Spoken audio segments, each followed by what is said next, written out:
Hello, friends of the early morning. Tonight, I bring you a legend. But it's not a typical story, not the kind you've heard 1,000 times. It's a tale that will leave you restless, questioning everything around you. And perhaps even fearing what awaits you when the lights go out. So, come with me. Let's take a quick elevator ride. And then, we'll descend that dark street, the one no one dares walk after midnight. But be careful who you meet along the way. Not everyone who appears is still alive. Story 2, The Shadow at the End of the Street. Every town has that street. A forgotten street, poorly lit, where the houses seem abandoned. And even during the day, something just feels off. In the neighborhood where Vanessa grew up, there was such a street. People called it the End Street. Short, silent, with a broken lamppost right on the last corner. They said no one lived in the final house. But sometimes, a light would turn on in the upstairs bedroom. Vanessa always thought it was just a story. Until the night she missed the last bus and decided to take a shortcut through there. It was around 11:45 p.m.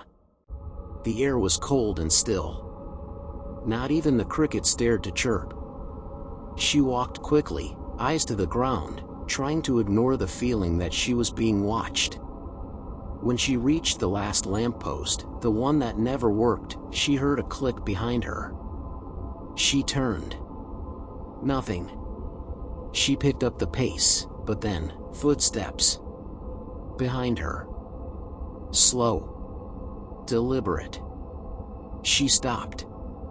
The footsteps stopped. She turned again. The street was empty. That's when she saw it. In the top window of the abandoned house, the bedroom light was on. And there was a silhouette in the window. Watching. Vanessa froze. Then ran. But the street felt endless, as if she was running in place. Then she heard a voice. Low. Very close. You came early tonight. She stopped cold. Looked to the side. A hooded figure was standing beside the wall. Motionless. Vanessa ran as fast as she could. When she finally got home, she locked every door, rushed upstairs, and fled to her room. She tried to convince herself it was all in her head. That she hadn't really seen anything. But when she passed by the mirror, her reflection wasn't alone. Behind her, in the mirror, stood the hooded figure. With a dark, featureless face, no eyes. No expression. The light flickered. And everything went black. The next morning, Vanessa's parents found her on the floor of her room, staring into the mirror.